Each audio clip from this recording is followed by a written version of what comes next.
Guitar Stories Podcast, your show for everything guitar. Hey, everybody!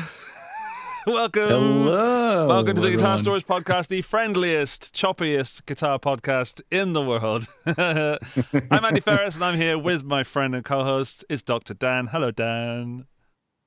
Hello, Andy. How are you? I'm good. I'm great. I'm just still setting up stuff because apparently we had some what's it called? Some choppiness and some all kinds of stuff going on this week. I know you're so excited to hear this. This week, guess what I've been doing with my time? Not making any changes to the setup? Not making any changes to the setup, correct. I have been... That's good. I've been painting walls and breaking tiles on the floor, doing real sort of what you would call classic man things.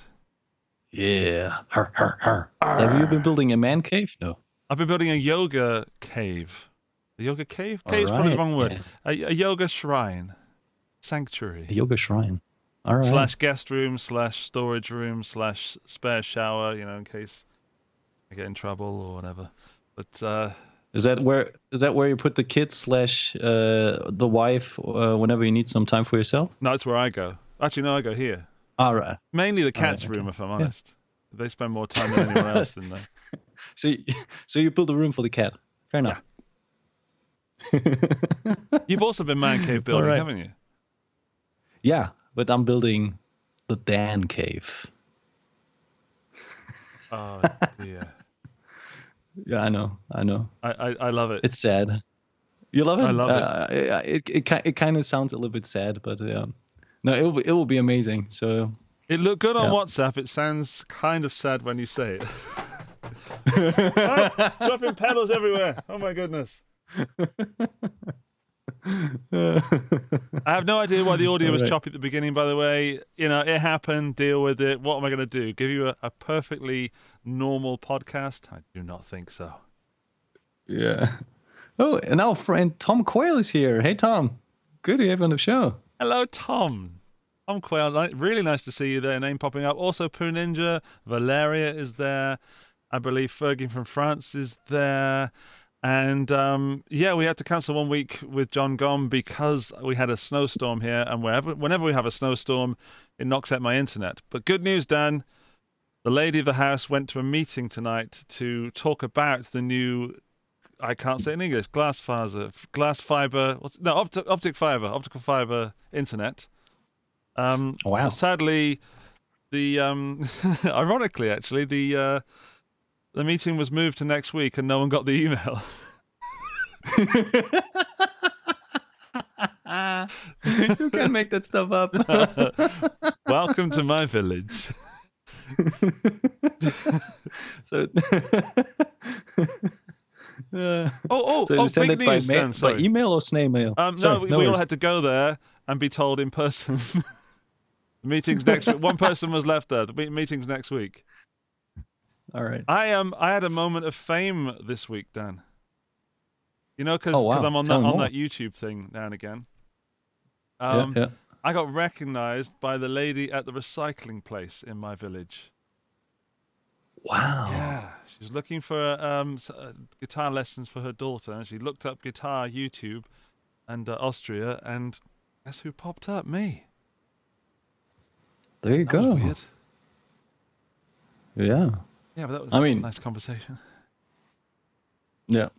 So, are you giving lessons anytime in the future? No. Goodness, no. No. Goodness, no. I didn't wish that upon her. She'll end up buying 10 Rats, a couple of DS1s, and a Mustang. That's it. seven, possibly 8 power Job chords. done. Job done. Yeah. Oh, it's so nice to be back. I found last week's podcast a little stressful. It was a busy week and things are going on here. And quite honestly, I'm even busier this week than I was last week. However, it's become normal now. When stress, not stress, but lack of time becomes normal. Yeah. And it's nice to see you, Dan. It's nice to see everybody in the chat and know that we're reaching people. So I'm quite excited. I haven't really spoken to anybody for a while, so excuse the verbal diarrhea. We're going to try and break a record tonight, aren't we, Dan? Yep. I We're believe. gonna be ready with the gear news by 9. Yeah. Because John is waiting. Yeah, so we've got 21 minutes. And All right. so Shall we start then? let's go for guitar news.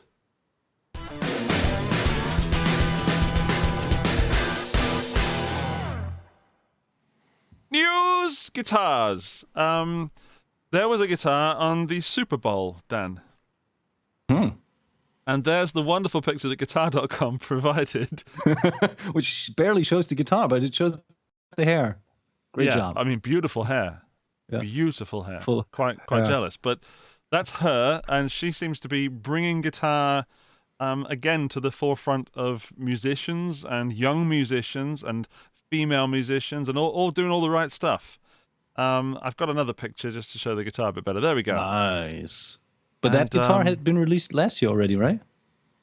I believe so. I've lost all track of time, but I've just seen her stank face. Look at that face. Yeah.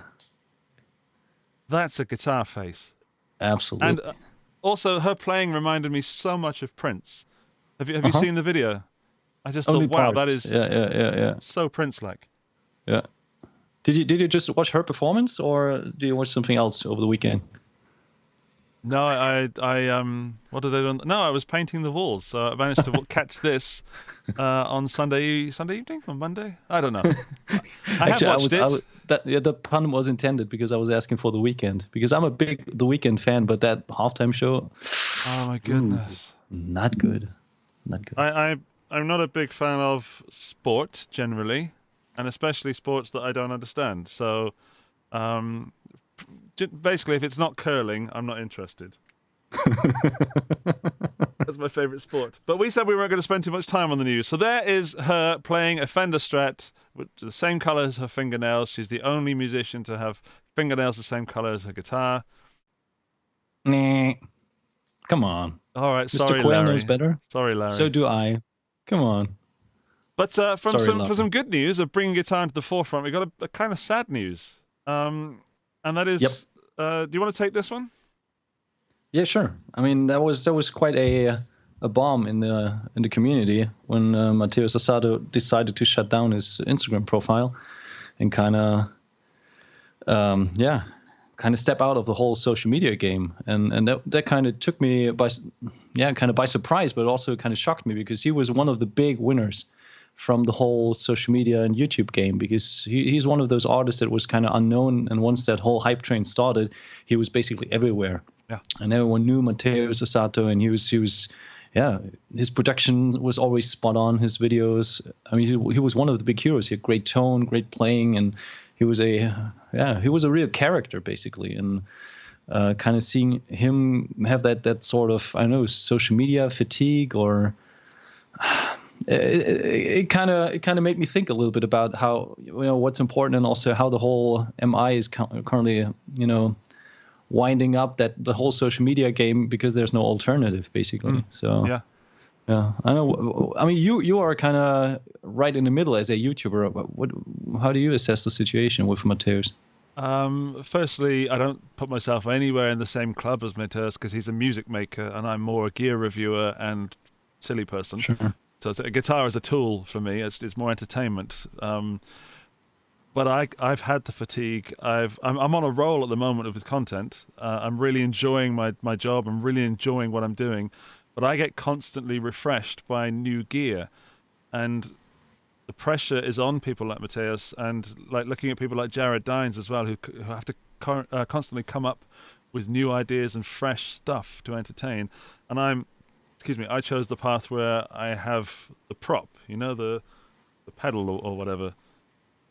So, but I feel for him. I've been there. Mental health, we talk about a lot on this podcast, or we try to. Mm-hmm. And my mental health has not been great in the last year, as I'm sure many of us musicians haven't.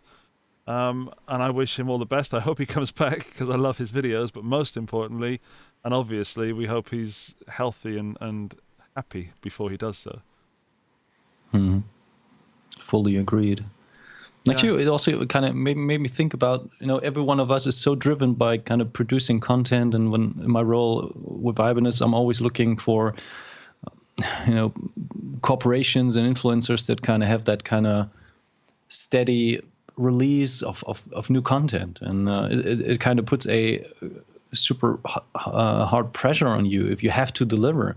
And basically, I mean, I don't know how you feel about it, but with a player at Mateus' level, I don't think that people are very forgiving if you publish something that is not almost perfect, or let's say 99.9% perfect. Well, it's the way I treat this podcast, Dan. You know, that's why we kind of screw things up every now and again, just to make sure that we're not focused on perfection. Well said. So I hope Mateus comes back, and I hope he comes back healthy and happy. On to something happy, and someone in the chat right now who listens to the podcast and watches the podcast is responsible for the next news item. So very quickly. Oh, wow. This.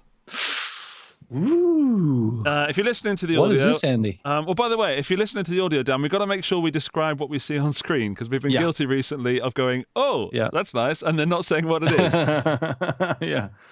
So I'll say what it is. Custom-made? Okay. It's a custom-made, homemade, homebrew Boss Katana in a pedal format box. So imagine like a pedal board, but it's actually at the back there's a Boss Katana amp. I think it's a 100. And then a heatsink on top and all metal on top. And then the GAFC controller in the front, all in one neatly sprayed black package. And I think it looks awesome. And then there's space on top for pedals as well, which I've got to give the man his due. It's Fergie in France is his username, and his real name I won't give out because I'm not sure if he wants to do that. But he's been all over Facebook and the social medias because of this thing he created. And I love it. I dig it so hard. I think it's brilliant. And it's so nice to see people being creative and being kind of destructive first, you know? It looks killer. You know, it reminds me as if James Hetfield ordered a Boss Katana from Boss. Yeah. But it makes absolute sense. And you can't see them on the screen at the moment, and you definitely can't see them if you're listening to the podcast. But there's all connections on the back, so you can still plug in everything you would normally plug in. It's fantastic. There's obviously no speaker, but he's now modded the cab, so there's more stuff to go. Fergie in France is in the chat, and he says, "Yay, my katana!" So yes, there you are. And just because he messaged me on Facebook and said, "I'll tune in tonight, maybe I'll get a mention," maybe you did.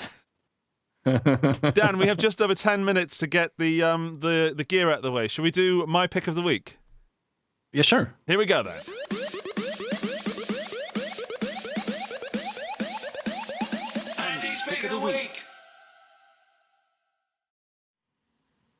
My pick of the week, another Boss product. We're back again, Dan. I think maybe the third time with the TB2W tone bender with solar sound from Boss. Wazercraft, reading things that are on the screen in front of my face. There is a special reason that I'm bringing this back. And well, there's two reasons. Number one, it's been announced, so it was pre-sales and pre-orders. And number two, I guess, is that I ordered it. All right. I ordered one. As far as I know, it's paid for. I don't do things like checking my bank balance or something. That's scary. But put the order in. So it will be coming. What's the delivery date? How many weeks? Days? I think months? May. Okay. It may arrive. It may. Yeah. Oh dear. Cool. The important news is that they're only making 3,000 because of apparent lack of parts, because there are certain magic parts, that don't just grow on magic trees. All right, give me a second. Damn, that might be a good investment, actually. I think you're just a little too late. Shoot. Yeah, Dan, I got one that you didn't this time. I missed out on the gold tube screamer, so I'm going for this one. But that is my first pick. My second pick is this, which is not a guitar, it's not an amp, it's not a pedal. What is it? Dan, what can you see? Describe to the people of the podcast what you see on your screen right now, sir.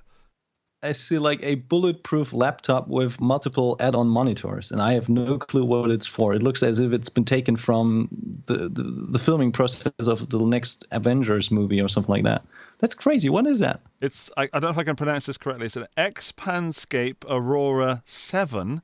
7 being for the fact that it has 7 screens. They're not add-on. That all folds down into a 15-kilogram laptop. Wow. It's got super duper processors. It is like for, I don't know, video editing, audio production, taking things to the moon and back. Who knows? Yeah. But there's Intel a laptop with i9 7 processor? screens. Yeah, yeah. Crazy. Hey, and 2 batteries allow for 2 hours of unplugged use. 2 whole hours. That's enough time to get 1/10 of the way to the moon. Actually, you could probably write an ambient album in that time. That'd be quite cool. Or I could do one take of one of my videos. There you go. Yeah. I wonder if Tom is already ordering that thing because he's doing all the amazing videos. Well, if you do want to order it, Tom, you have to contact them. Get this, contact them for pricing and sign an NDA before they tell you how much it is. I know. I know. Cheers. All right, my next pick is this. It's a tuner, Dan. The most exciting of all pedals. It's from D'Addario. I've forgotten what they've named it, but the kind of special thing this has is that it's got a clock in it, a countdown timer to tell you how long is left of your set. Okay. Which I'm getting like deja vu. I'm sure this already existed, or there existed a clock in a pedal format. And I've been in a situation where I've had to, been in timed sets and in between the bar mitzvahs and the weddings and stuff, and you've only got like 10 minutes before the speeches. So you've really got to keep it tight. I kind of like the idea, but I don't know if I would do that. What are your first thoughts, Dan? I don't know. It's just I use my smartphone for gigs. If I have like a 30-minute slot, it's just I'm using my smartphone, and then once I get notified, that will be the thing with that is I think it's got also an internal buffer. Yes. And I find it even more interesting because that is quite an additional value. But the timer itself, but you can't turn the buffer off. It's unbufferable. It's non-unbuff. Unbufferable. It's buffered. Unbufferable. Unbufferless. All right, but they've also released something else, which, ladies and gentlemen of the guitar world, you might be seeing the first fight between Dan and I.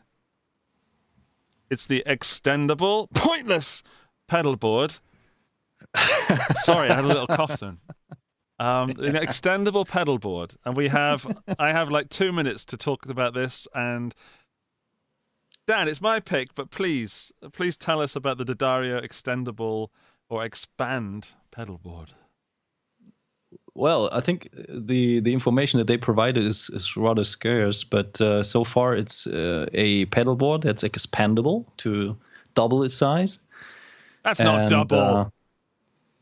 That's like right? like half against 50%. Oh, I was under the impression that they only showed like a part that you can actually like go out like the whole way. No, I don't know. I thought that was the maximum where it comes out like half again, so you're adding like 50%. I could be wrong. If I am wrong, I'm more interested and less negative about it. Yeah. I mean, one key point is definitely it comes with Velcro. And whoa! Yeah, well, no, Oh but there's goodness. enough clearance that the Velcro can slide inside the pedal board, because then for me it really is additional value, because I mean, you could buy one pedal board and then you decide, okay, I've got a gig where I need a little bit less, so you buy another one. There you go, a smaller one. With that one, you can, expand or shrink it to your personal, like the gig requirements or your personal taste. So I think there's an added value to it. And so far, I don't think that any manufacturer has done it. So that's kind of cool. I'm coming around to it, the way you put that then. There you go. Because I was coming at it from my pedal board is fixed for every gig, and I hadn't considered that different gigs require different boards. And rather than owning 2 boards... Yeah. But the thing is, the way I'm coming from it is that if you can expand the board, then why not expand the board and fill it with more pedals, Yeah, but if you're traveling, sometimes you've got some limitations, and you got to restrict yourself and have some sort of fly rig, or and even if you just like you come to that situation where you have your pedal board and everything is fixed, and then you want to include a new one, you just want to replace like one pedal. Yeah. And then all of a sudden that pedal is maybe 1 centimeter too wide, and then everything is screwed. Whereas if you can just slide it a little bit further out. Yeah, but there's like a little lip in between the two sections. So yeah, come on. Now you're nitpicking. Yeah, but you just said that you could put a pedal over the border of the pedal board so it goes onto the extra bit, but it couldn't because there's a little lip in between it. No, but if you already have expanded it a little bit and then you decide you want it a little bit more. Yeah, I don't know. I kind of like the idea. I always like if you're flexible, and if it's from the Dario, so I assume it's well made. It's probably very I'll give them that. Yeah, absolutely. I love the Dario stuff, and I normally love geeky accessory things, but there's something about this I can't get over the hump. So, but anyway, it's your pick of the week, Dan. Are you ready? Yeah. Dance, pick up the week. Dance, pick up the week. It's your pick of the week, Nice. And up first we have this. How cool is that, right? So and this is like my pick of the week just for visuals. There's no point in having, there's no point in actually having to create that item just for fun. It's just pretty much the same Blackstar what's the name? Fly 3 mini rig. Yep. So the mini amplifier, 3 watts. And I think they didn't change anything except for the color. But it's cool. It's neon, and it looks like an Ibanez Jam. There you go. I mean, it goes super well with your Pia, your Jam of choice. You can either buy it in neon yellow, neon green, or pink, neon pink. I like the design. The only question that I had is, if you purchase just one, does it still look as amazing as if you have all 3 next to each other? A very good point. Yeah, it's the same with Ibanez Jam guitars or Pias. Do you know, you've said Ibanez at least 4 times now, and it's not even 9 o'clock in our time, so we're in the first half an hour. We have less time, so do you mind if we move on to the next one? Yep, please. The next one, come on. This one could have been mine, in all fairness. I know. And that was kind of an interesting leak because there were a couple shops, I think in Canada and US, that already kind of put that in their web shops, and it's the Fender Acoustasonic Jazzmaster. How cool is that, right? And apparently they have a couple cool finishes, like the matte black finish and the turquoise finish, and also the natural is kind of sexy. And I'm not a big Jazzmaster fan, but the more I look at it, the more it grows to me. And yeah, I mean, there was a lot of skepticism and hate when that guitar got released. And I think we've already seen leading people in the industry kind of shit talking about the Acoustasonic, but I like it. I think they added the Stratocaster Acoustasonic, and that kind of added to the appeal. And now they're kind of even stepping up the game with the Jazzmaster. I like it. Yeah. I need to go on record now as saying I never had an issue with the Acoustasonic. Never. Yep. I wouldn't say I loved it. I quite liked it. That I like even more because of the bigger body. Makes me think that it's going to be a better sounding acoustic. Sure. I mean, it's supposed to blend together the electric and the acoustic side of things, but to be honest, I mean, it's definitely leaning more towards the acoustic game compared to the electric game. But still, it plays nice. If you can afford it, it's probably a very interesting model to add to your collection. But it's not cheap. I think that's the main issue. Telecaster, yeah, it's prohibitively expensive. Yeah. So yeah. Are they? I wonder, are they all made in US, or are there also some Acoustasonics made in Mexico?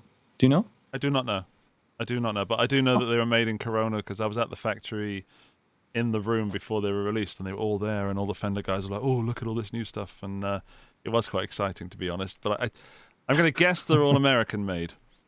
All right. Okay. So they'll probably clock in around 2K. Yeah, I think isn't it like 1,600 they're going at the moment for the original Tally ones? Yeah. No, I think they have increased prices a little bit, so I would assume maybe 1,700 or 1,800. But yeah. Old Man Zen is in the chat saying they're all US models, hence the price. So yeah. All right. Cool. And your final thing, sir? Yeah. And that. Oh, I what's got that? a whole Too many. mix of pictures Whole here. mix. There we go. Yeah, there you go. Duesenberg released a couple of very interesting models, and one that caught my eye was the Jeff DeRosa Alliance signature model. It's basically the signature derivative of a new model that they released, which is called the Senior.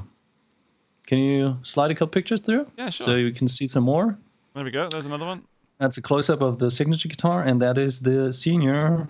One more. I'm trying. Believe me, I'm trying. All right. Well, it's basically pretty much the same idea. Yeah, there you go. So it's a one pickup guitar, and that pickup is on the bridge position. It looks pretty much like a kind of Les Paul melody maker mashup with a little bit of Art Deco elements to it. What is so cool is they call that pickup the Split King pickup, so you can switch between a real humbucker and a real single coil mode with some dummy coils. Oh, nice. So I really like that idea, and usually those kind of Duesenberg guitars, they really have a unique sound.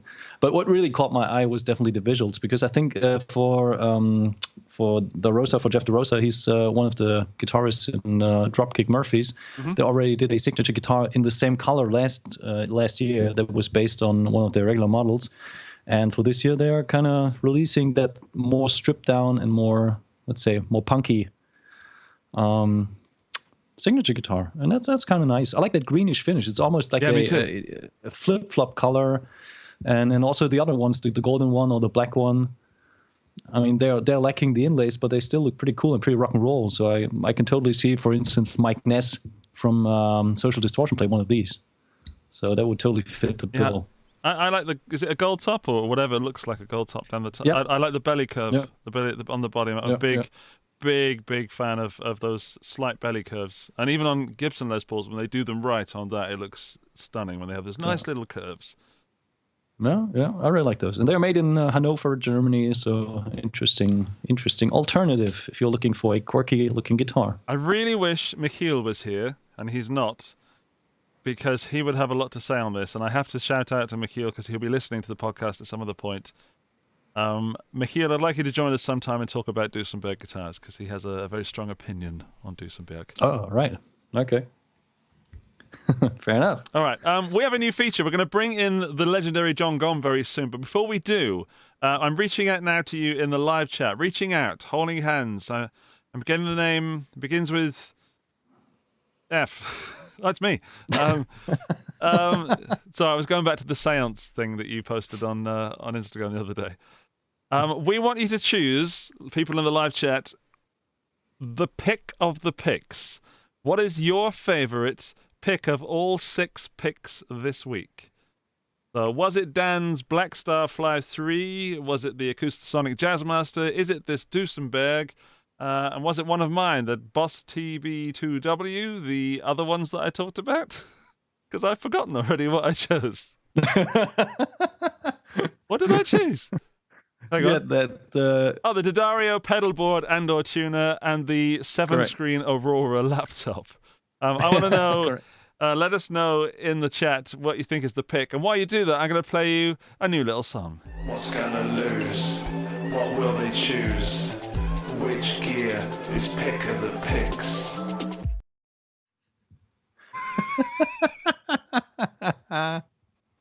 So that's hilarious. I am dying to get Jon Gomm on the podcast, and we're running almost on time, but I need to give this out to the people. We have 1 vote for the Jazzmaster Acoustasonic. There you go. That's tidy. So far, Jazzmaster. That'll do it then. Right, move on. And we get 2 votes for the Katana floorboard, which is definitely the winner for me personally. It was in the news section, not in the gear section. But yeah. But I'm more than happy to give that a winner, because it's our first pick of the pick, and that means I don't lose. I didn't know it was a competition. It's not a competition, but I'm winning. All right, I think everyone decided on the Katana floor, so we'll give that to Fergie. Okay, Fergie, in Hey, France. wait a second. Wait. It just has been disqualified because he voted for his own product. I see here Fergie in France says Katana floor. Yeah, but don't politicians Give vote me for a themselves? break. Yeah, well, fair enough. Okay. I mean, if it was me, I'd be voting for myself. Sure thing. Yeah. All All right. right. Okay.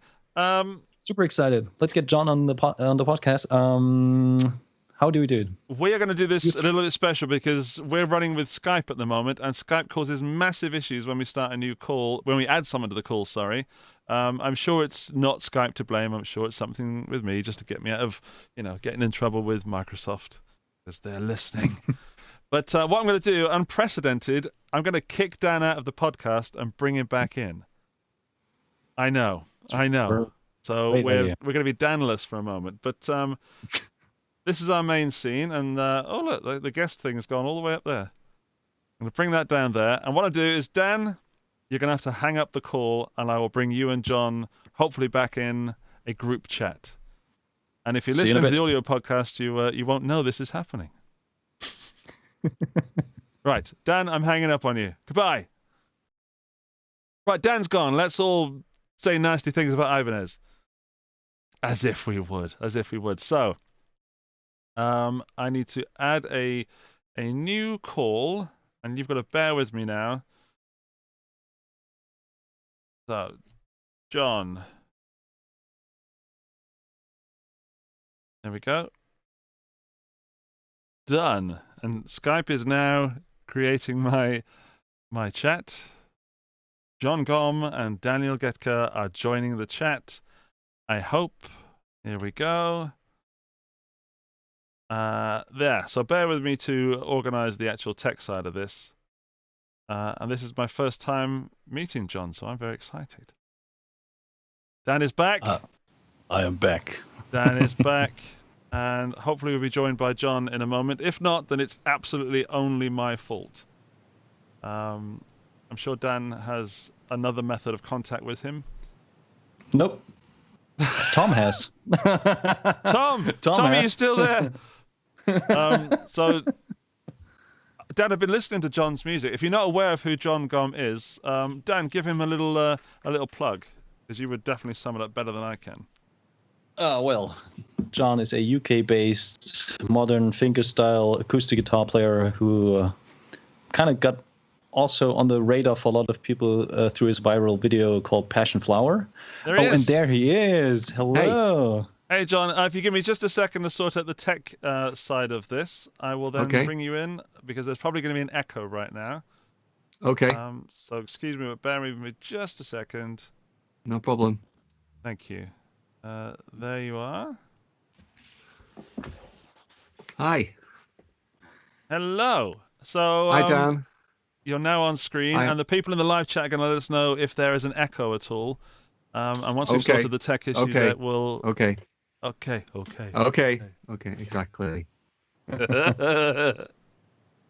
All right. People in the chat, let us know if there's an echo. Let us know if the audio is absolutely fantastic.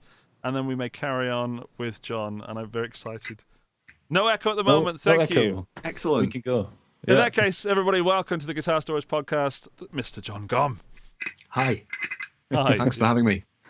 Thank you so much for joining us. First thing, John, apologies for having to cancel on you a few weeks ago when we had a snowstorm here in Austria. It wasn't happening. I will never forgive you. Good night, everybody. That makes me a little bit sad because I've been listening to your music since back then, and especially today. I know, I sound nicer in my songs, I think. I sound like a nice person. Almost angelic, you know? Yeah. Alrighty. So have you two met before, Dan and John? Yeah, once, at Guitar Summit, actually with Tom and Martin, right? Yeah, that's right, exactly. With my friend, my really good friend Tom Coyle was there. I've known Tom for 20 years, approximately. And he was actually in my wife's class at music college a really long time ago. And yeah, I was like a couple of years older. And and then Tom's gotten on to be like this truly incredible kind of fusion genius. And yeah, it's cool that we're both still playing guitar for a living and doing that, and having some success a little bit here and there. And we both have daughters the same age. That we both have 4-year-olds, and they play with each other all the time. And yeah, we're good friends. It's great. That's so lovely. That's good. He I was love in him. the chat. Just He gonna was say it. watching. I Oh no, love he's him. back again. I thought I love you, Tom. I thought he'd left. So I mean, he's saying you're old. considering you're playing like different instruments, like acoustic guitar and electric guitar mostly, do you ever get some time to actually jam, or is that We've done that a with little family? bit. There's a video on YouTube, but it's really old now. It's like, I don't know how old, but it must be like, it's before we had kids. And yeah, there's a video of us playing one of my songs. So with my stuff, I don't really jam. Yeah. I have to play the songs. If I start improvising too much within the songs, then it's pretty much impossible, because I'm in a different tuning for almost every song that I play. Yeah, when me and Tom play together, he basically has to learn one of my he has to learn one of my songs. Some of them are really complicated, some of them are really easy, but he can handle it. Do you know what I mean? Yeah. So Dan was kind of summarizing your music and what you do, and then you joined us. And I think maybe Dan, you could just should we let John do that? That might be see if he's got his elevator pitch sorted out. Okay. No, I don't have a pitch. I'm not that kind of musician. But what I do basically is that I'm a singer-songwriter. I play acoustic guitar and sing, but I play guitar in an unnecessarily flashy way the whole time. So I just have these kind of dual universes that I live inside. Like, I want to be Jeff Buckley or Joni Mitchell, but I also want to be Michael Hedges, one of my great acoustic guitar virtuoso heroes, or Steve Vai, who's one of my electric guitar virtuoso heroes, or Joe Satriani. And I don't play, shred electric guitar anymore, but I do shred occasionally on the acoustic guitar. But also just my approach is that kind of progressive approach. So even though I'm working in a slightly different field, I'm not playing kind of rock metal, and I'm not playing mostly instrumental music. I do play instrumentals too, but even though I'm working in a different field, my approach is inspired by those heroes from the kind of electric guitar world. So I'm very progressive in the way that I approach playing guitar and making music. And you've just released a new album. To pitch it a little bit. I have. Which one is? Oh, is that the book or is that vinyl? What is that? That's a vinyl. Yeah, that's a vinyl. Okay. Yeah. Hope you can see. So it. yeah, there's a big book as well, which is pretty much the same size as that. So yeah, that's the album, and that's the one with the my favorite thing about the vinyl is it has 2 discs, but it only has 3 sides of music. There's side A, side B, side C, and then on side D, there's some artwork etched. It's really hard to see it on camera, wow. but there's artwork etched into the vinyl. It's I'm really, really proud of it. It's very pretty. Yeah, it's really cool. So yeah, the album is it's mostly original stuff, but there's actually a couple of covers on, but they're not famous covers that you would know necessarily straight away what they are.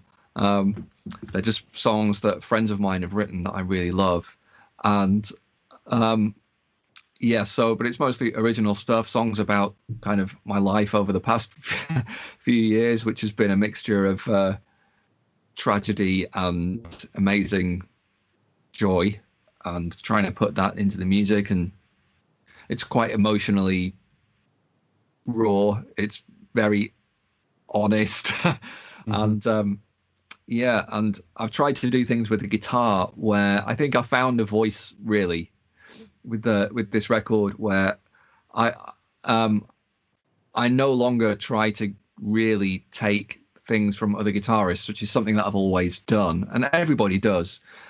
We're all kind of magpies stealing little bits from every other bird's nest. But recently I found that I have everything that I want for now. And I kind of have my own approach to the guitar now, which I think is different to anybody else's. So I'm going to stay here for a little while. So, and then we'll see what happens after that. Yeah. And I think I commented on one of your posts already that some of the songs, while they don't give away their meaning immediately, after you listen to them a couple times, it all unfolds right in front of your inner eye. And then, for instance, Cocoon is something, I have a 4-year-old daughter myself, and something I could relate immediately to. And the more I was thinking about that, the more I was putting myself into your position. What was he thinking when he was writing that song? The more I can or could relate to that. And I think that's kind of what makes this album so unique, because it's so personal. But if you just listen to it like once or twice, it you don't decipher that immediately. But then it just like I said, it unfolds, and then you get it, and that's really beautiful. That's I guess what music is. You want it to be kind of like I don't write songs where the meaning is like too obvious, but then it's also not supposed to be a puzzle. It's supposed to be something which reveals itself, but it happens inside you when you're listening to it. That's the only place that it can happen. I mean, the whole point of music is to do that, is to reach inside people and twist it and change whatever's inside them. And that can be in a fun way, or it can be in a kind of emotional way or a way that makes them think about something in a different way. And, it's something that I had to accept that I was allowed to do, because it's for all my career, I've mostly been known as just the virtuoso guitar guy is what I'm mostly known for. Like sometimes I would see a poster for a gig and it would say "The Amazing Jon Gomm," like I was like a magician. Exactly, the amazing John Gomm. Come and see what this guy does with the guitar, But then I'd started to get people telling me at gigs or sending me messages or whatever saying, "Yeah, this song, helped me a lot through a bad situation. This song saved my life." I've had a few times, which is, it's funny. I'm from the north of England. In the north of England, we try not to take ourselves too seriously, which is hard for me because I'm very pretentious. But my friends and family don't let me do that. So I remember one time this guy emailed me and said, if it wasn't for your, he said that he was an addict, and he was clean for like a week, really pretty early stages, and he was going to take his drugs that day, but then he listened to one of my songs and he didn't have to take the drugs anymore. And I was like, wow, that's really, really amazing. And I told my little brother about that, and I said, that's really incredible. I feel like I have a purpose for my music. And he could just tell that it was getting into my head a little bit too much. And he said to me, "Yeah, John, if you really cared about that, then you wouldn't be a musician. You'd just be a nurse working with addicts in a hospital." Oh, do you know what I mean? So it's like, it really matters, but it's only music. It's very important, but it's only music. Yeah. And then he brings in the guitar exactly on time. Okay. Oh no, shit. That was unintentional. Is that do you sometimes treat a guitar like being behind it, like the guitar is something to sit behind? I hide all the time, and I'm one of those people who I never used the guitar to look to show off when I was a kid. So I used to take my guitar to school every day, and I used to have to hide it in school because I wasn't allowed to take it. And this was, like, I think, would have been like my Telecaster or something, my Telecaster copy. It was really, really cheap guitar that I had, really bad. That one was bad that I'm thinking of now. And I put it, somewhere where I would hide it away. And when I would get it out, people would want to listen to me, which I found really I didn't want them to listen to me. And also, some people would be annoyed like I was showing off, and I found that very confusing because all I wanted to do was go into my little world and just be alone. And I think a lot of guitar players experience that and find it difficult then to be a performer. Some guys seem born to it, but to performing, and some guys they don't. I kind of came from the other side. I was in a band before I could play an instrument, so I never did that. Well, I have great respect for that approach as well. Well, I have respect for someone who can actually play the guitar. I love like most of my friends when I outside of school, just my town happens to be a punk town. Hence, I have the silly hair sometimes, and I have that punk stuff. And I grew up listening to I guess bands at that time would have been I don't know, like Green Day very, very early, and Rancid and those bands. But I grew up listening to, my favorite was always the Slits. I don't know if you know who they are, but a British punk band from early 80s. They were amazing. But they couldn't really play, or if they could play, they hid it extremely well. But they had a style, and they knew what they were doing, and they certainly had, again, like any successful band has something, and they do that well. And it doesn't mean they have to be a virtuoso or they have to be the greatest songwriter, but they have to have that brand. It depends what you mean by successful. I think there's some very, very successful bands out there who maybe they do know what they're doing, but it's very poor. So, I shouldn't say that. You have to be careful, but I agree with you. But in that case, they definitely know what they're doing. Because, that's true. No, they're eating. They're sleeping at night. My answer, I suddenly realised that you had covered that already in the way that you phrased it. So didn't say they were good. I just want to say to the people in the live chat, because we are live right now on YouTube, that if you've got any questions for John or any favourite songs or anything that you want to talk about, or maybe he also saved your life and we can explode his ego in this chat, then that would be nice if you brought it up. If you haven't listened to John's music yet, I urge you to, and you're actually allowed to do that sort of on a phone or something whilst we're doing this live chat, just so you can get a feel for John's music. And speaking of a feel for John's music, John, my girlfriend is a yoga instructor and a yogi, and she does yoga a lot. And normally she has to put up with me playing guitar and loud guitar, and sometimes I play something where our tastes sort of cross over, and then sometimes it's super ambient, which she loves. And your track, Passion Flower, today I was playing that on the family speaker, and she just sort of ran in and said, "What's that? I need to use that in my next lesson." Oh, and, that's nice.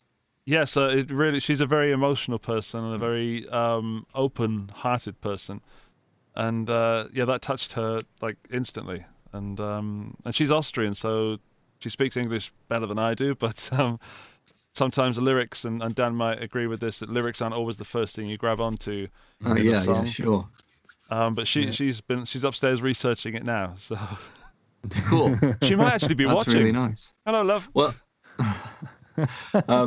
I do yoga too. It's really good, but I can't listen to music while I do yoga.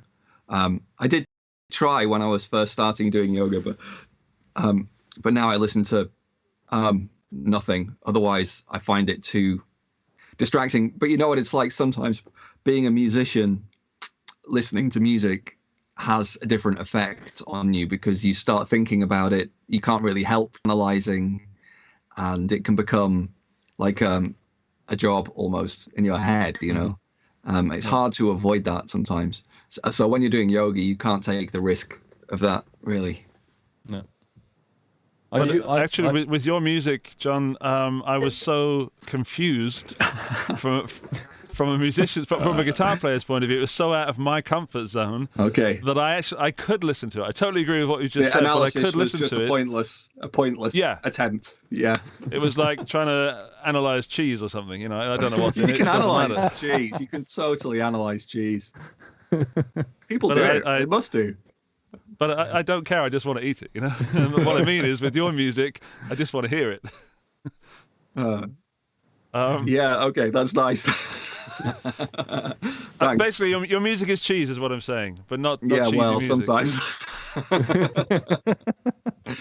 So, John, are you a very analytical person when it comes to writing music, or are you like driven by a melody and then you compose the rest? Okay, you see, so I think both of those can be the same. So I am really analytical, but that can come out in different ways. Basically, when I write, there's two stages to it. There's two separate parts. One is without the guitar. So that can be quite instinctive, but not always. Sometimes I have like theoretical ideas that I come up with, and it could be that I've come up that I think of words or a melody, or it could be that I think of a feel, like a tempo with a groove, or it might be that I hear a chord or a scale that I like the sound of, and I think I want to use that sound, and that sound starts just living inside my head for a long time. And that can actually be quite a quick process sometimes as well, the writing. And then I'll pick up the guitar and start arranging. But by the time I do that, the song is pretty much finished, or at least I know exactly what I want it to feel like when it's finished. I don't want to say sound like, because I might change the sound, I might change the odd note or chords or whatever. But I know what the song is supposed to kind of be. So then when I pick up the guitar, then it can become really painstaking and very analytical. I mean, the first thing I have to do is decide how I'm going to tune the guitar for that song. And that process can take a really long time. Sometimes I get really lucky and I just come up with the right tuning. And that straight away is an analytical thing. So I have to think, right, okay, what key is this thing in? Approximately, give or take a few notes up and down. And then, okay, if it's in that key, where do I want, for example, the open bass string to appear? Do I want that to be in the song at the start or not?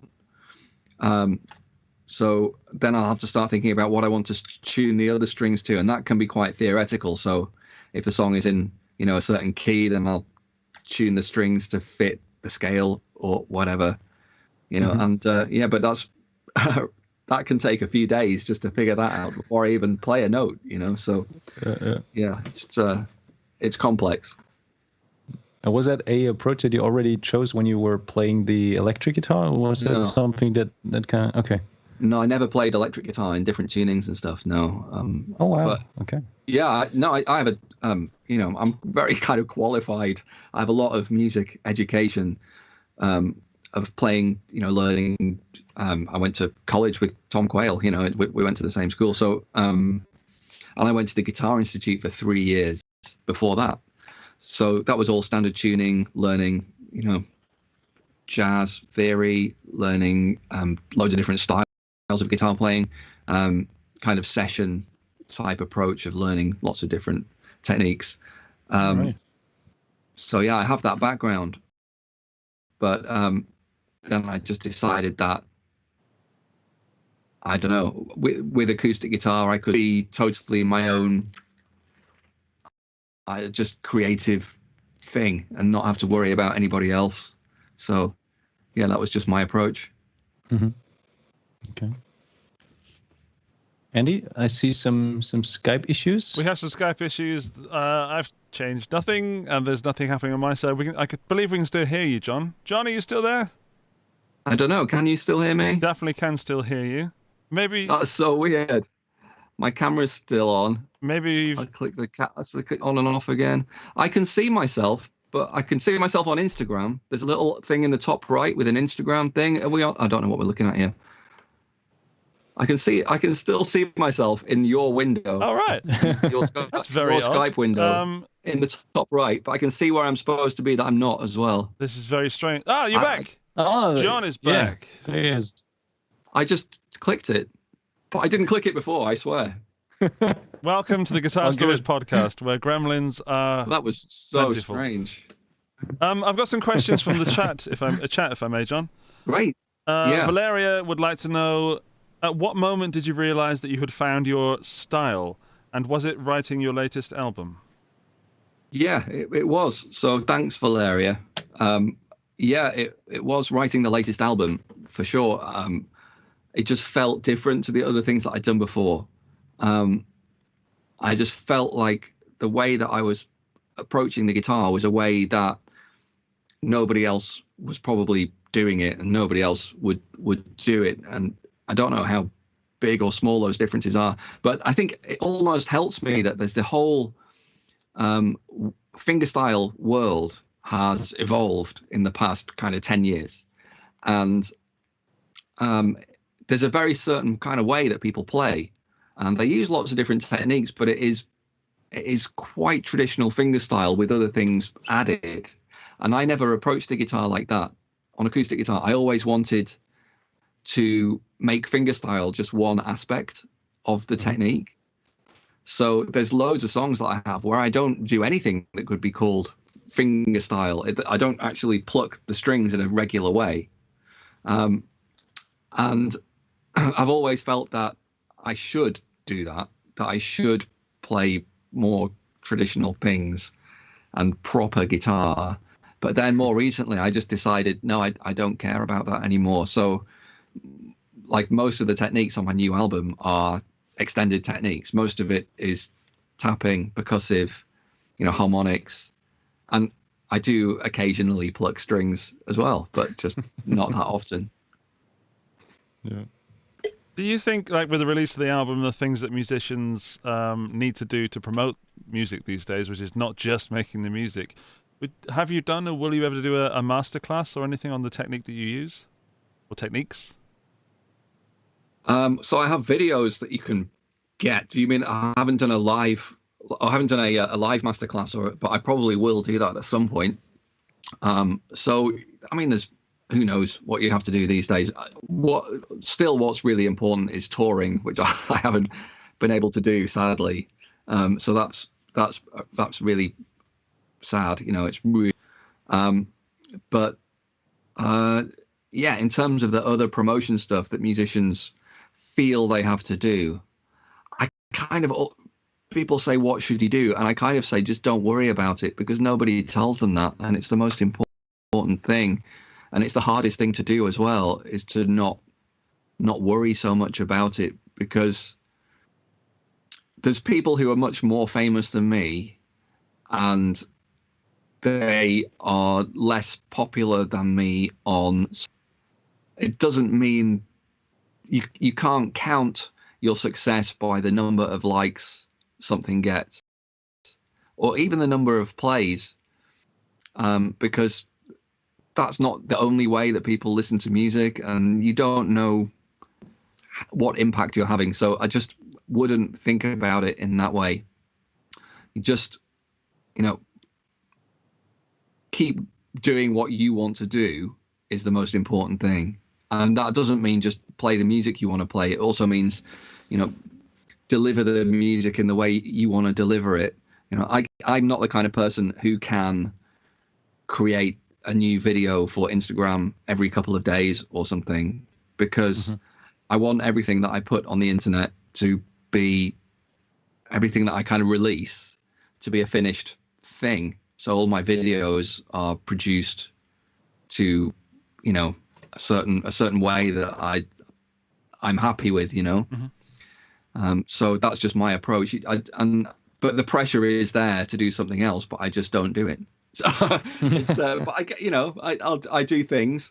So, but there's different ways. The way that I interact with promotion is often to talk about the music, and talk about what it means, and try and communicate with people in a more intellectual and emotional way, rather than just constantly creating content, because there's a lot of content and not all of it is, well, most of it isn't that exciting.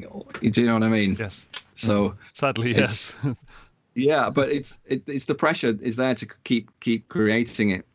So yeah, it's anyway. Maybe I'm very old-fashioned. So what is it? Well, we've been talking about that at the beginning. No, when we've been tackling the Matteo Sasato statement that he wanted to pull back from saw that. Instagram. Yeah. My friend just put that on his Facebook, and I mean, I don't know him at all, but he's obviously, I've seen his playing, and he's absolutely amazing. Yeah, but it's funny because I always watch his videos and how beautiful they are, how well made they are, and how great they look, and think, wow, this guy, I don't know how he does that. He must just, maybe he's got somebody there with him who films everything, or which I know some people do. Friends of mine, they have a lot of help, with making stuff, or who knows. But I think, by the sounds of it, he's probably doing most of it on his own, and it sounds really hard. It's so hard to create something new, a new arrangement or a new composition every week or even every couple of weeks. It's not a normal way to create music. That I'll happily play every night and do a gig every night and perform every night. That's no problem. But man, to do something completely new and create something new, there's only so much that you can do, really. Yeah, especially if you're digging deep to, as you said in the beginning about reaching inside someone and twisting it. If you're, as the creator, you kind of have to do that to yourself as well when you're creating. Oh yeah, and absolutely. There's only so many times you can reach inside yourself and twist in a certain amount of time. Yeah, you need a break. And you know what I'm doing right now, which I haven't told anybody, but nothing, you won't see anything for a long time, but I'm doing some covers. So it's funny, the fingerstyle world is full of people playing instrumental versions of, songs that people may know. And it's become, incredibly popular to do that. Not really done that for a very long time, but I decided, actually, I want to do that now because I just don't want the stress and the emotional trauma of writing anything for a little while. So I'm taking some songs that I love and I'm arranging them, and I'm kind of thinking about what Valeria asked me about, finding your own kind of voice on the guitar. So I'm doing these instrumental arrangements, and they are very different to anybody else's fingerstyle guitar arrangements because I'm using techniques that most people don't use, so they're really different. So that's what I'm working on at the moment, and it's really fun. It's just really, there's no pressure, and it's really nice. That's good to hear. Well, I think, that's a good approach, definitely, to avoid that kind of fatigue that we've been talking about. Either I didn't do it on too much purpose. pressure. I didn't think, oh, I better take a break now. I just had this really strong urge to I really want to arrange a couple of songs, So, so that's what I'm doing. Yeah. So will we be hearing those at some point? Songs that you love? Yeah. I'm not even going to say what they are yet. No, but I really want to keep it secret. I really keep it secret. I don't know this as well, so I'm shooting myself in the foot a little bit because when you're doing these arrangements, you're supposed to do, the biggest hits by the biggest bands, but these are maybe not that famous, but they're songs that I think are, that I really love, and the songs that I can hear on the guitar straight away as soon as I hear them. So, but I can't say what they are. I hate that. I like the approach. Really sorry. I'm not trying to be it. I know I hate it as well. I really hate it when people do that. But I'll tell you something. There's an electronic thing, not to what I'm playing, but to the music. There's a kind of, they might not be what you would expect. They're not kind of guitar songs. Is it Smack My Bitch Up? No, I would never do anything so. No. That Prodigy. Who's that by? That's the Prodigy, yeah. In case you ever do, I'd like a little line in that. Okay. Inspired by. Okay. John, can we talk gear? Because I'm an absolute gear freak. And if you wouldn't mind, I also know you have some new gear, as in a new guitar. I do. And because we have Dan here, of course, we need to talk about the Big I. I've got some pictures, actually, that I'm going to superimpose over you. There's a photo of a certain guitar from Ibanez. This is quite a guitar. So, that's the new signature model guitar there. I wish you could see the back and sides in that photo because it looks like a black guitar, but it's just a black top. So it's like a matte, pretty much a flat black top. That's the very first headstock. There's no guitar attached to that. That's just me holding the first headstock that they ever showed me. I drew that headstock myself. On a piece of paper. I drew it, and then cool. I kind of managed to get it onto a computer, okay, and sent it, and then they kind of neatened it out. And I thought, it's funny, one of the first things that the Ibanez guy said to me is that there'll be some things that you can't do. One of them is the headstock, because it's so important to the Ibanez branding. And I thought, well, I'm going to give it a try, because I've got this really good idea. Because what I went for there with this is, can you see it at the top? It's kind of like the kind of 90s rock electric. If you think how it's like a tick shape, but with a bit taken out of it, in like in a gem or a. So I've done the same thing, except it's much smoother and more shallow, so it suits an acoustic guitar. But it's actually the same contour, just completely reduced. And then if you look at the bottom of the headstock, how on the Ibanez it's always offset, so one side's higher than the other. Not like on a Gibson where they're the same level. At the bottom, one side is higher than the other. So I did exactly the same thing there. So it kind of looks like the headstock of, you know, a JS or a Gem, except it's an acoustic version. So everything about the guitar had that much thought go into it, every single bit. That's one of the prototypes that I'm playing in that picture. So that's all that's correct about that guitar is the shape of the body. Even the headstock was just a rectangular headstock on that. Right. So that was just to check that the body shape that we designed was good, because the body shape is weird. It doesn't look weird until you look very closely, and then you realize it's asymmetrical. So the waist of the guitar is offset. You can kind of see it there. And the brace in the middle, which you can't really see in that picture, but it's diagonal. It's not straight. I can see it because I've got a high res version, but it's definitely it's like sort of almost 12:30, if that makes sense. Yeah, it's just off a little bit. And there's reasons for that in terms of making the guitar ergonomic to play. So it can be a big guitar, which is going to give it more bass, but the top side is a little bit less round and less jumbo. So you can reach over it. I mean, for me, it doesn't matter. I'm 2 meters tall and have very long arms. I can play anything, but for everybody else, I wanted to make sure it was possible to play it. But basically we have this Power Ferro back and sides. This is a prototype too that I'm holding here. I've got a flat black top. I've put some scratch pads on mine, but really I'm just experimenting. So this is, like I say, this is a prototype.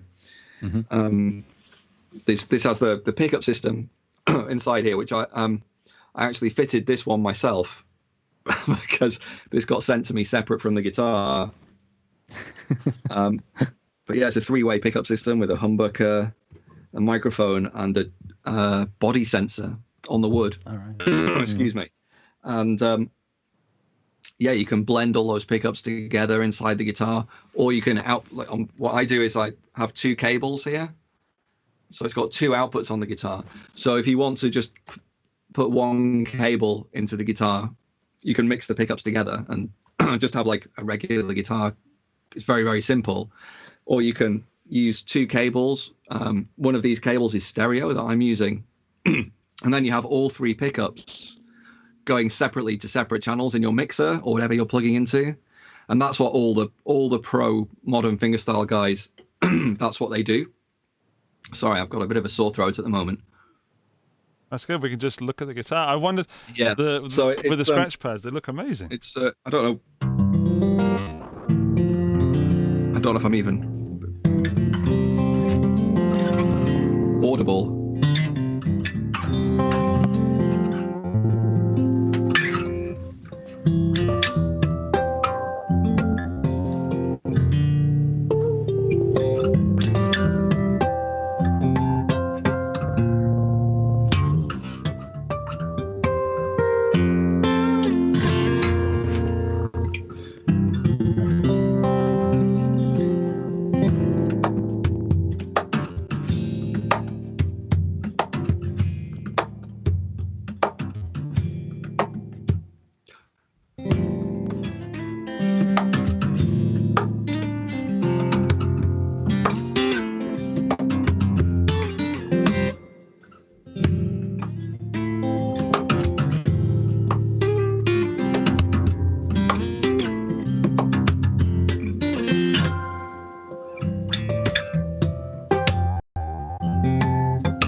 basically what the idea with the guitar is to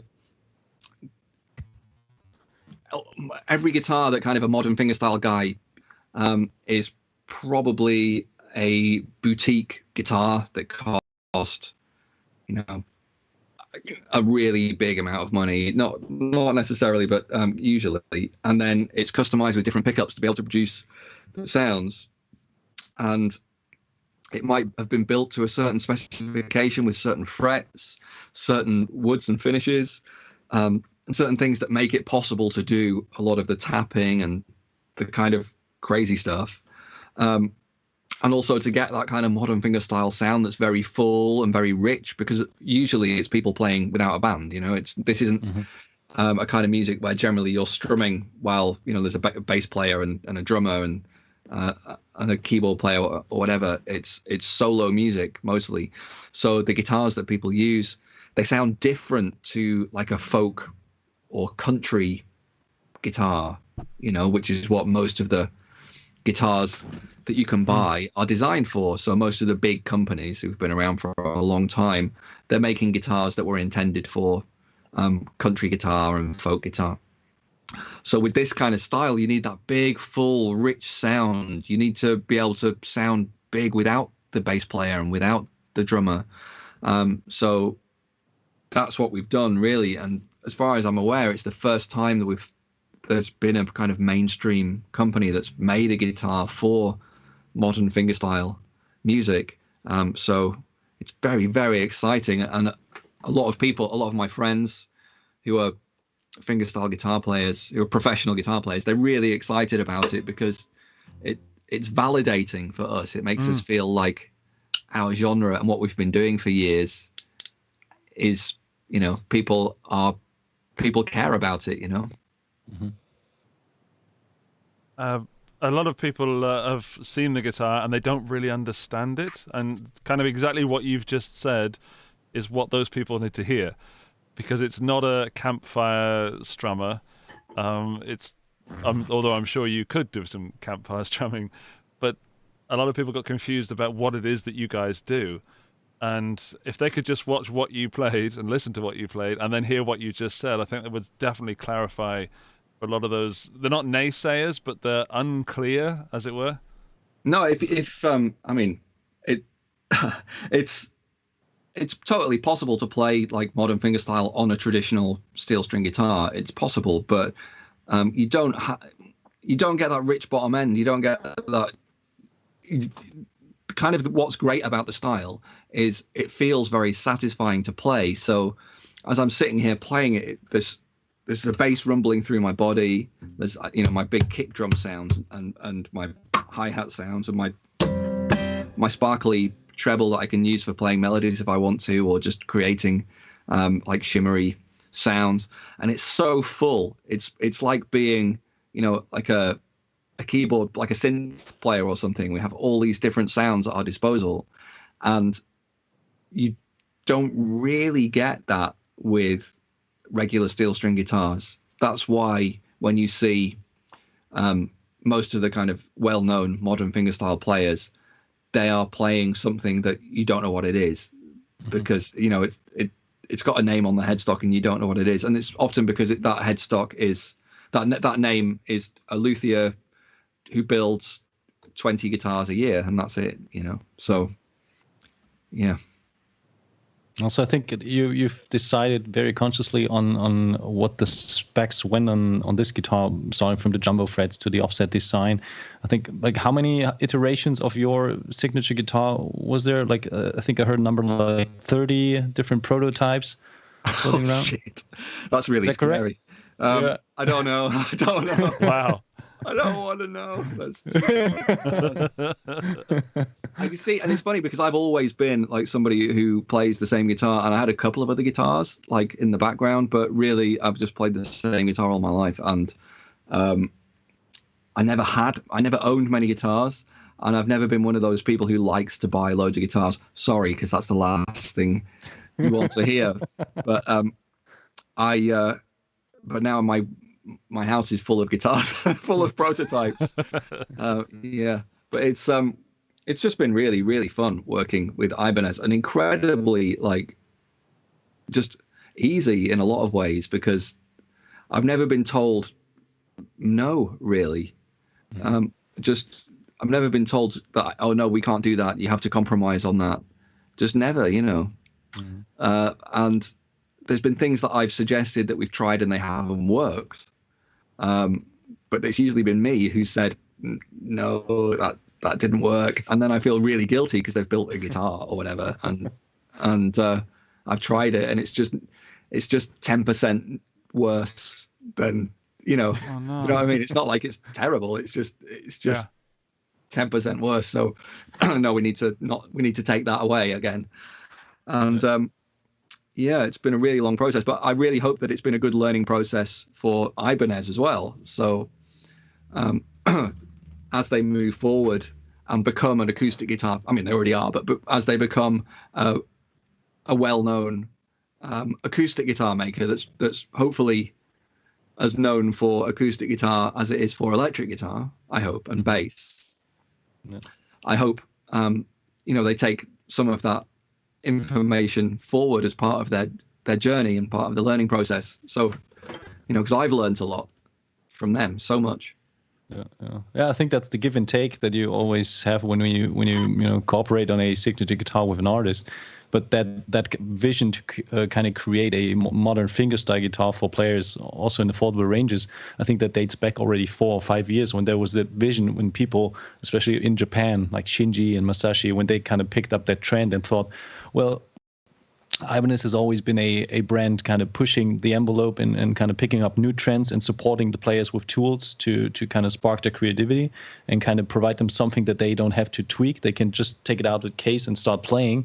So there was that kind of vision that grew on to design instruments that are made for modern players, and then you get in talks with artists like yourself, and then they can contribute so much more to, and all of a sudden that learning curve gets even steeper. You talk about that as if that's how it happens, but it isn't. I mean, I've worked with companies on different things, and it's quite rare that happens. It's only been recently that I've been able to persuade people to listen in that way, and usually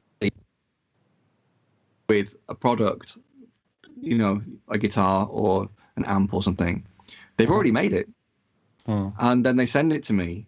They've designed it, they've made at least a prototype, but probably they've made the first production model or whatever. And then they send it to me. And I just think, I really wish that you told me about this. And, but before you started doing it, or as you were in the process, so I could have changed it before, because there's so many things that you could have done that you didn't do, and that's what usually happens, and it's frustrating. It can be kind of sad, and that's the opposite of what happened here. We literally had just a blank piece of paper, and I filled it up with as many ideas as I could think of, and some of them are on this guitar. I have to ask, John, it sounds like your relationship with Ibanez is going swimmingly, and it sounds like they're listening and you're having a truly cooperative relationship. Why Ibanez in the first place? So day -1, what began this relationship between you and Ibanez? Well, it started actually in Germany at Guitar Summit. I think probably the year before we're talking about. And I went onto the Ibanez booth and was asking them if I could try. I really wanted to play the JS with the sustaining pickup. The one? As like a sustain. I don't know if it's a Sustainiac or the pickup inside there. 2400 series, yeah. Yeah. And so I was just noodling on that for ages. And then the guys on the Ibanez guys on the booth there then asked me if I would like to try the acoustic guitars, and I wasn't that interested in trying them because I could look at them and see what they were about. You can it's the same with acoustic guitar as it is with electric guitar. If you look at a progressive rock guitar with like 7 strings, and then you look at a Fender Jazzmaster or or something very traditional, or like a Jaguar or something really old, it's like, I understand what that guitar is kind of about. And just without even playing it.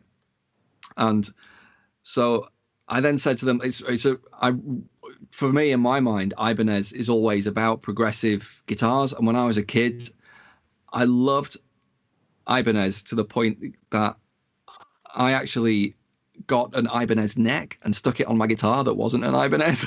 I really did that. So I had an Ibanez gem neck with the Tree of Life vine growing up it on a different guitar because I couldn't find an Ibanez in my town, so the closest thing I could get was to buy a neck from somewhere in America or something. Anyway, so yeah, for me, it was like always the guitar company that represented progressive guitar playing when I was a kid. That's what Ibanez were for, in my mind. And I said to those guys, there's this whole world of progressive acoustic guitar that's happening now. And it's really exciting and people are really into it. And it would just be great if a company like Ibanez would make us a guitar. And I thought, I probably won't ever speak to those guys again because I basically said, no, I'm sorry, I don't want to play your guitar. And but I would never normally say that.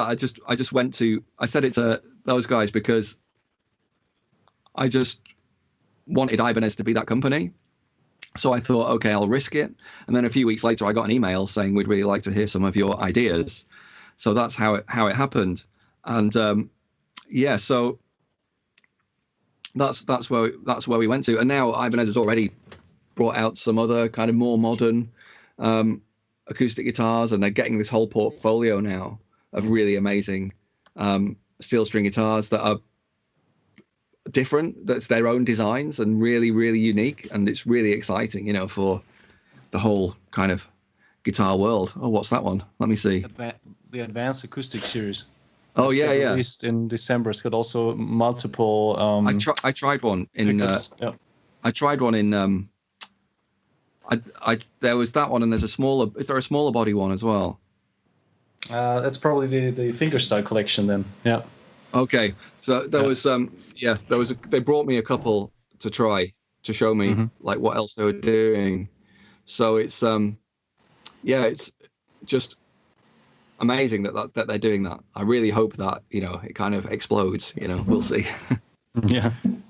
Well, to a degree, I think there has been some kind of let's say explosion because a lot of younger players kind of pick up that trend, and even if they are like more into like traditional acoustic guitar, they kind of discover that there is that like almost like an alternate universe. Yeah, and dive in, and it's so cool that Ibanez is pushing the envelope by providing instruments at a price point where you don't have to spend $3,000 on buying a guitar and having that modded with a Fishman system and different frets, etc. So basically, out of the case, you get a playable instrument. Where you can basically start playing that fingerstyle guitar, and I think that's the point. And actually, we have a couple guys in the chat. Erica, for instance, she's an amazing guitar player from Venezuela who lives in Austria at the moment. So and these, hi, Erica. She plays incredible fingerstyle guitar, and we've got even more. Safi and Tobias Rauscher, you probably know. Oh yeah, of course. Yeah, to some degree, this is already like the next generation of modern fingerstyle. Oh players. Yeah, it is. It's kind of. Yeah. It's I just hope they have it's funny what we were talking about with kind of creating content and stuff earlier. I hope that they feel they have the creative freedom to make their own music and experiment freely without worrying about too much about trying to sustain how many followers they have on Instagram or whatever. It's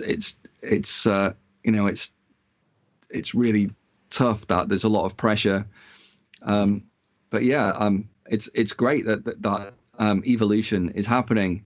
I kind of just always want to tell people to just go back to Michael Hedges and listen and just make sure that where it comes from, So, because he's my hero and he really is like the root of pretty much everything that we're doing. So, yeah. I'm making notes because I'm super interested. Yeah, but it's so cool to see that for so many people that are in the chat and probably check out that live stream later, that John is the hero, and they started, or they got to know him through Passion Flower or Cocoon, and now are diving into that kind of style, and he's their role model and kind of stylistic, like role model, like I said, and basically. That I think that's also part of why, as an artist, you can be proud of the achievement of inspiring other people to pick up the guitar and trying out different styles and trying to be creative in a way they probably never have thought about before. Okay, yeah, it's really something where with fingerstyle guitar, kind of it's not really a genre. There's not really a style of music that you have to play. It just means playing guitar with your fingers, really. Yeah. It doesn't really mean anything in particular, but that's great. It shouldn't be. It should be like a process. Like, it means if it becomes something which means progressive guitar, progressive acoustic music, that's really cool for me, and that's really, really exciting. If it becomes something where it's just a technique and it's a certain way that people play, and when they what would be sad is if when somebody is told, oh, this guy, this person, they play fingerstyle guitar, then they know what to expect. And then when they listen and watch that person play, they are correct. They did know what to expect. That would be really, really sad. What's great about fingerstyle guitar now is that somebody can say, oh, this person plays fingerstyle guitar, and it could be anything that you're about to hear, I hope. So, I really, really hope that continues. Do you like, how do you perceive that kind of, you say it's not a genre, how do you perceive that? Do you think like fingerstyle guitar is perceiving the instrument as a band, or? Yeah, maybe. Like, that's a great way to think about it. Yeah. I certainly like that definition. Yeah, that's fine. Okay. I just realized I've never felt so calm whilst doing one of these podcasts. Normally I'm a little bit manic and quite, energetic, and I feel immensely calm right now. And but not tired, not in a lethargic way. Certainly just I feel very centered, as one would say. I think I just extract from them and take it all into my own body. I think that's what happens. Oh no, hopefully not. Yeah, you can come back every week, please. The John's 5 minutes de-stress. But I've got a question, John. You've been a professional musician for so many years. If there was a certain form of advice that you could give your younger self, or like the next generation of acoustic musicians, what would that be? Is there anything in particular that you learned the hard way, or where you think, oh God, that was so a tough lesson? Yeah. Okay. Yeah, so much. But I think. Something that I've never had really as a person, I've never been very good at understanding, is like the concept of having your own boundaries of like what you accept for yourself and what you don't. And it took me a really long time to figure that out, of what it is that I need. And then it took me a little bit more time to have the courage to actually kind of demand that from my own life. Do you know what I mean? And sometimes have to say to somebody, no, I don't want to do that, or no, I don't want to do that way. Because it's being a musician is a really hard job when you get out on the road and you start doing it. It's really tough, it's really physically and emotionally demanding, and I've really done myself some damage in both ways. And yeah, I think having just the courage to say this is what I can handle, and knowing what you can handle in advance, is really important. But I never knew that when I started out. I didn't really have any idea. My childhood consisted of me being shut in a bedroom playing guitar, pretty much. Do you know what I mean? So I didn't have too much to prepare me for that. So it's that's one piece of advice. And another piece of advice I would say is just be kind to people, like other musicians. Be respectful of anybody who comes to see you play. Be respectful of the fact that they're there, and that's really important too. Because the worst thing that happens to friends of mine who get any success as as musicians is that they become, I don't know, they think it makes them really great people because they're successful, and that's not what makes somebody a good person. It's really not. There's other things that make somebody a good person. So it can have a negative effect on people. So, and that doesn't have to be like a big thing. It can just be. I can remember it really early on. Sometimes I'd play, and I have the opposite problem, which is that people will tell me how great I am after a gig or after like an open mic night 20 years ago. And I won't believe it. I find it impossible to believe. Like literally, I cannot honestly believe that inside myself.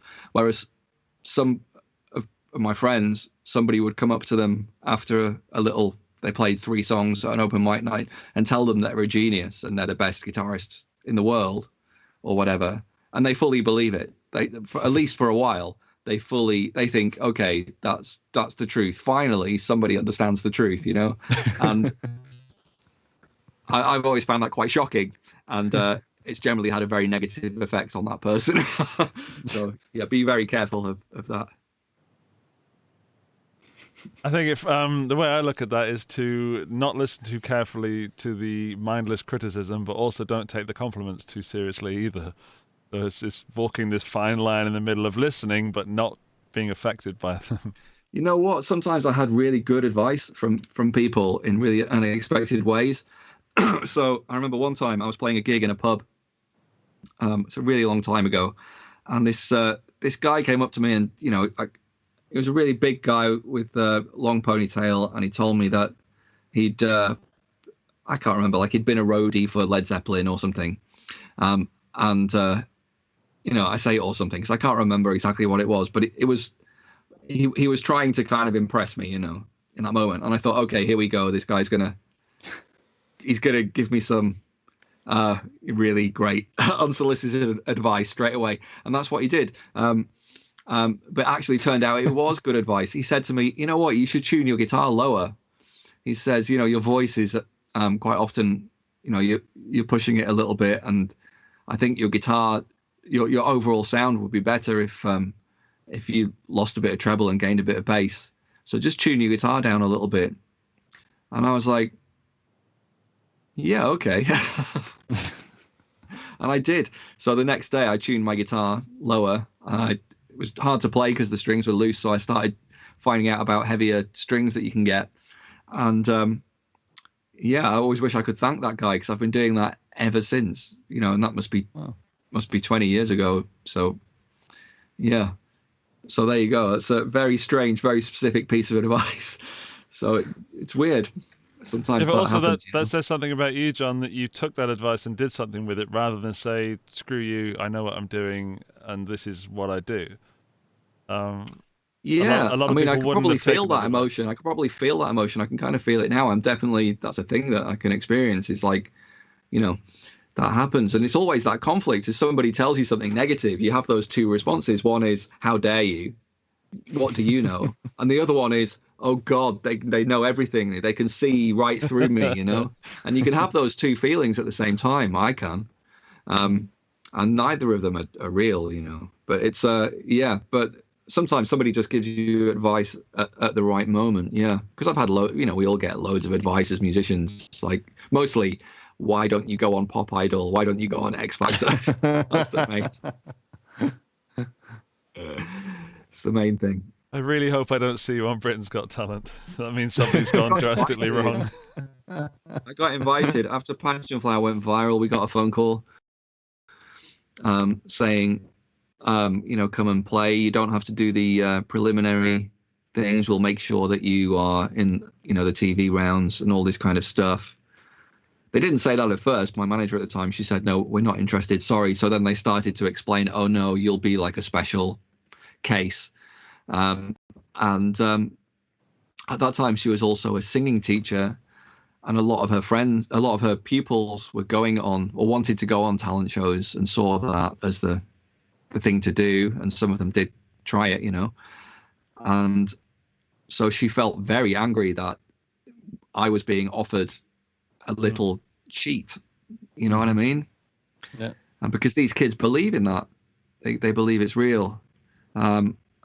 She told them that to fuck off, I think. But that's because we have our own issues with those kinds of things. But yeah, it's pretty cheap. So I was offered. But there's I don't think there's anything wrong with them for any. Everybody's different, right?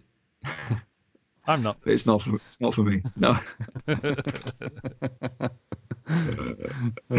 We're going to have to wrap this up, John, although I would love to ask you a gear question geared at, like when Dan was talking about your younger self, when you first began doing what you're doing now, the styles that you're playing, if someone wanted to follow in your footsteps but they couldn't afford the Ibanez signature, what would you suggest they did to their existing guitar, and what sort of things could they practice? Okay, so it's funny, people have been asking me that for a long time, and I have not been able to really recommend a guitar, which sucks. Sorry for the crap question. But yeah, now I can, which is cool. Yeah. And and this one it's not a cheap guitar, but we will be progressing forward with making things more affordable as time passes. But first, we just had to get this one right, the really the super perfect one. And so things that you can do to the guitar.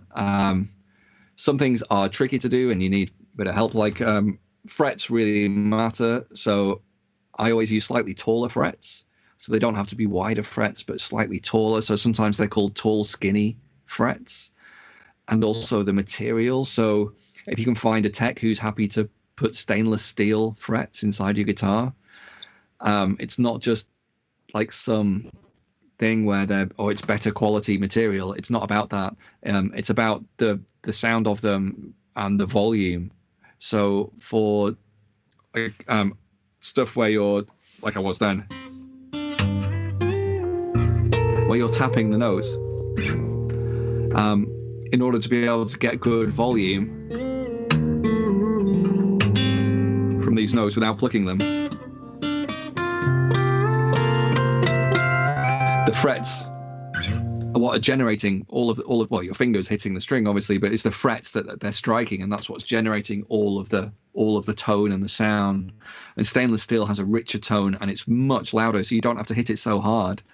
And if you don't have to hit it so hard, it doesn't just make it easier, it makes it sound different, because the harder you hit it, the more kind of trebly and aggressive it sounds. And sometimes that's cool, you want a trebly aggressive sound, but you want to have the choice, right? And other modifications, it's kind of tough. Pickups is probably then the most important, but you can't modify an acoustic guitar that much. But certainly you can do frets, and you can do pickups. And the thing with pickups is to get a multiple source system. So the one that I always recommend and have done forever really is the Fishman Rare Earth Blend. And there's loads of other different ones available, and they all have different qualities. But the thing with the Rare Earth Blend is that you get two completely kind of discrete sounds that are completely different. So it's a really great creative tool. So you have the humbucker here, which can only hear the strings. It can't hear the body. It can't hear the air vibrating. It's just hearing the strings vibrating, just like on an electric guitar. It's not really hearing anything. It's just sensing the metal moving, in a magnetic field. And then it's got a little condenser microphone, which is really, really great, attached to it. And those two things do completely different jobs. So you can really experiment and you can get your own sound with it. Whereas with most acoustic guitars, you put them in the guitar and that's it. You can, maybe you can change the tone with the EQ a little bit. But I guess being from an electric guitar background, I want to have my own voice as a guitarist. I don't want my guitar just to sound like a nice acoustic guitar. I want it to have my own character. So right now I have the pickups set a certain way with different levels of each pickup. Then I have different EQ on each pickup. And that gives me a sound in the same way that, a famous electric guitarist has a recognizable tone to the notes that they play. So I think that's really important, and not something that people talk about with acoustic guitar enough. So yeah, the things that you can do, basically change your frets, get some good pickups. That's kind of it. Thank you. I've never heard anyone talk about acoustic guitar like that. Dan, you? Is it crazy, right? Nope. Why does nobody talk about it in that way? Like, I want to have my own sound and my own voice on the guitar. You know, I always thought you Hedges, just my tuned hero, a it was different very guitar. famous for his sound. You know, people used to call it the earth tone on Michael Hedges' guitar, and it wasn't just down to his guitar; it's because of the pickups that he used and the way that he used those pickups.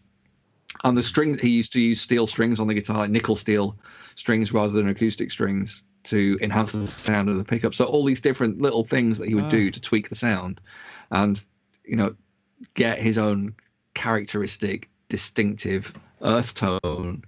And I'm trying to do a similar thing with, you know, just having my own tone, which is unique. And yeah. What a great answer to a rather bog standard question. Sorry. Yeah, long as well. I apologize. All good. Since we got to wrap it up, anyways, I've got one specific question. John, what is on your post-Corona bucket list? Is there anything in particular? Not I just want to necessarily. get on the stage. And I know every On stage? musician is saying this probably, but I just need to get on the stage. I don't know who I am at the moment, and it's really hard. It's like being on a stage is what gives you instant value. Like, you realize that you matter as a person. And I don't mean like you matter like, you know, you're a big superstar. I just mean the same way that anybody who works in a job, you want to get some kind of job satisfaction from it, hopefully. And yeah, without that, I really, really struggle, because it's so great to get feedback online, and I have a lot of support from people online, but when I'm in the same room as them and I play music to them and I can see their face change and I can feel the atmosphere in the room change, and it's like, okay, I did that. I made that thing. That's what I make in my job, is I make people like feel a little bit different than they did before. And without that, it's like, I don't know what the point of me is, you know. And that's, you know, I'm also a dad and a husband and that stuff, but your work life, I think, matters in that way, and it's hard. Yeah. So I just need to get back on a fucking stage. We keep our fingers crossed that soon we can make that happen and see you on the stages, and also present that lovely guitar and the new album, because that's just incredible. Got to show it. It's going to be great to get on a stage. I'm going to have new songs. I'm going to have a new guitar. It's going to be a whole new human, and I can't wait. Yeah. Well, I hope you get the opportunity to come to Austria, and if not, then Germany, because we're looking at Austria. Actually, my agent actually asked me specifically about Austria last week, so yeah, it could be happening. I once played in a place called Die Brücke, the bridge. Is that right? Yeah, in Die Brücke, Graz. yeah. Graz, yeah. That's one of my favorite places, and the lady who runs that place is called Doris, and she's quite strict. She usually tells me off at least once during the gig. Last time, I remember she said, "Stop speaking German. Your German is shit. Just speak English. We all understand." If you could play a place called Schlachthof, the Alte Schlachthof in Wels, that would be great, because that's only 15 minutes from my house. So that'd be very convenient. But I am willing to travel further. Okay, man. Yeah. All right. Dan, thank you for inviting John, and John, thank you so much for joining us. That was truly enlightening and enjoyable. And also, I have to say, the live chat has never been so quiet, in the sense that they all must be paying attention, because normally the chat's going, and it's the people are there. It's silent until you say something, and then people are going, "Yeah, that's right," and I agree. So you have absolutely captivated our audience, and thank you again. Funny, because I'm a troll. I am a terrible. I don't mean that in like I attack people on the internet. I just mean that I do tend to post mostly kind of. I just take the piss in that British way. So I'll just if sometimes I watch the Guitar Hour, Tom Quayle's thing, and I go on it purely just to make stupid comments in the chat and try and put them off. That's the only reason. Yeah, that's what I usually do as well, but not this week. So I think they were actually listening very closely. That's nice. Thank you. Guys in the chat, if you haven't checked out John's latest song, it's called The Ghost Inside You. I think the video has been released last week. Yeah. And The Faintest Idea is the album. You can grab it from, I think, your website as well as Amazon and all the other stores. It's on K-Scope Records, and you can just find it pretty much anywhere. Awesome. It's great music. And again, thanks so much for joining. Was a big... Whoops. Sorry, my mouse has just gone nuts. I didn't even touch it. All good, yeah. Well, again, thanks, John. Thanks so much for joining us, for telling us your guitar stories. And hope to see you soon playing live for us, for your audience. Have a great night, everyone. Thank you. Yeah, please say hello to England for me, and everybody listening on the audio version, thank you for listening, and I hope you enjoyed the music, and I hope it came across so nicely as it did for us. And we will see you and hear from you next week. Bye, everybody. Bye.